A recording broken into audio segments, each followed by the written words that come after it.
Okay, so we're here at the John Moore Museum looking at some of the things that the medieval builders would have done back then. The most important sort of thing to remember is that they were working with green wood. None of the wood was seasoned like we'd know it. The carpenters and the cabinet makers would be using that, but for building these sorts of buildings, it's all going to be green wood. So essentially, you start with a tree that's felled. The most important thing is you've got to make that into some sort of a square block that you can use. So to do that, they tended to use side axes, different from a normal axe, which is vertical. This has got a curve on it and it's angled away. And the reason you're doing this, you pop your wood on the floor, and your natural way of cutting this tends to square it off. You could then do the whole side, roll it over, do the other side. Eventually you end up with a lovely square piece of timber. And if you look at some of these old buildings, you will often see these little marks in here, and there are some on the step there, the John Moore Museum. There's some in the old merchant's house. You just see where it's done. Once you've done that, you've got a lovely square piece of timber. Most of the time these houses are using mortise and telling joints to be held together. So to do that, nice square timber, you need to start off with what we call the spoon auger. Great big tool with a sort of double-bladed knife like there. This would go onto your piece of wood and you basically drill a couple of holes.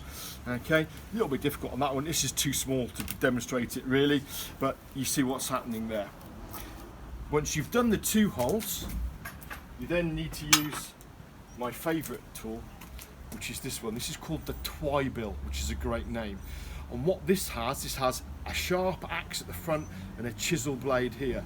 And you're using this to break out the piece of wood between the 2 holes to make what we would call the mortise joint, which is down there. So you're actually hitting this away and then breaking it up. And at that point then, you have a good mortise. To make the tenon, you would have, imagine that's a nice square piece of wood. All I'm going to do is to use a saw to cut 4 square cuts.